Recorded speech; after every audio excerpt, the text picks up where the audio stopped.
Oke, balik lagi bersama gue Raditya Wida di Raditya Mode. Assalamualaikum.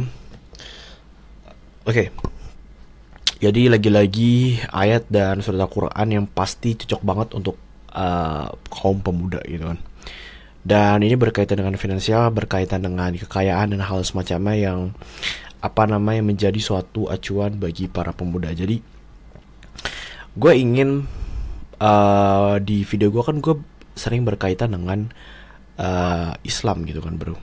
Ini masjid berkaitan dengan Islam. Karena kenapa? Ini YouTube ya, video ya, bukan Israel atau semacamnya. Dan gue ingin berpatokan dengan hal ini karena kenapa? Gue mendominasi hari gue dengan membaca Al-Quran di fase hidup gue yang sekarang. Dan gue bilang tadi kan, kalau misal di dalam Quran ini, karena gue mention surat dan ayat Al-Quran itu ada yang berkaitan dengan duit loh, berkaitan dengan cloud atau kekayaan gitu kan.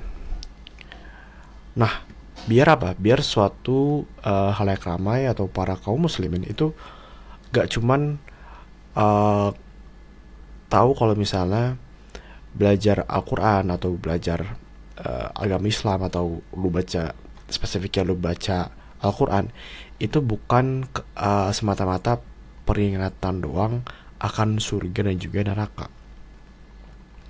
Walaupun ini adalah suatu hal yang suatu hal yang emang menjadi main pointing, yang dimana isi Al-Quran adalah perkara ini gitu.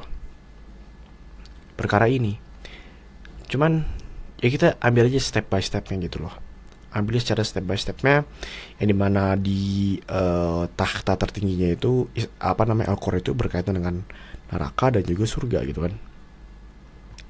Dan ambil kita step by stepnya gitu untuk mengajak orang atau bahkan mengencourage atau mengajak diri kita ke hal yang lebih benar atau menjadi yang lebih positif gitu. Entah kita melihat wah karena kita lagi fokus niche-nya atau suka niche-nya itu berkaitan dengan duit.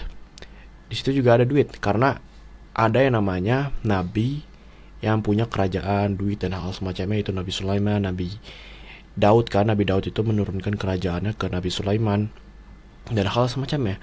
Dan kalau misalnya lu berfokus kepada fisik gitu kan, di situ juga ada, yaitu berkaitan dengan pemimpin siapa ya?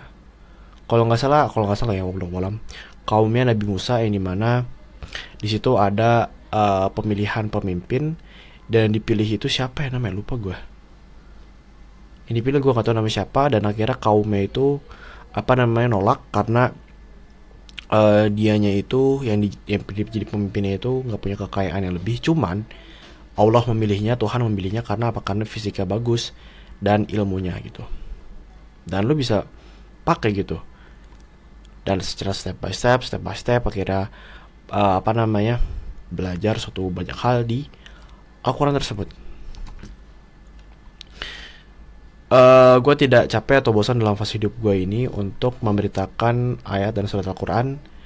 Jika lo suka berhubungan kerajaan, memperbesar finansial dan hal semacamnya, seperti gue jelasin tadi, ada kisah Nabi Daud yang memiliki suatu kerajaan, kemudian diwarisi ke Nabi Sulaiman seperti yang gue jelasin di surat Sot. Nah ini di surat ke-38, dan ya surat kan ya banget untuk dibaca. Nabi Sulaiman pernah berdoa kepada Tuhannya untuk meminta didirikan suatu kerajaan singgasana yang lebih benar-benar bagus dibandingkan kaum-kaum selanjutnya. Jadi kalau misalnya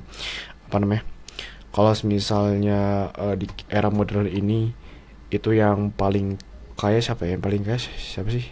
Gue terakhir sih ngelihatnya di era modern yang paling kaya itu nggak sopan ya, Elon Musk dan juga Mark dan juga siapa sih, Bill Gates ya. Ini tidak lebih kaya dibandingkan Nabi Sulaiman.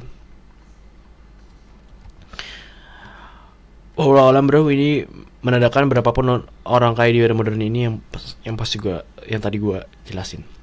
Dari pembacaan Al-Quran muncul pikiran random dalam diri gue untuk perencanaan penamaan anak gue dan hal semacamnya. Jadi dengan lu baca Quran lu bisa bisa berpikir juga secara ke depan gitu. Gue memikirkan suatu anak gue namanya siapa nantinya dan hal semacamnya.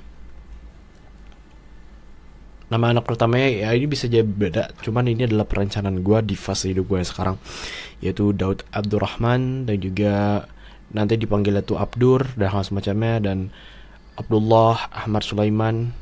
Nama itu sangat baik bro, walaupun hanya perencanaan, gue yakin itu dapat pahala. So ya, baca Quran, semoga ini bisa mencourage lo untuk baca Al-Quran dan hal semacamnya. See you tomorrow.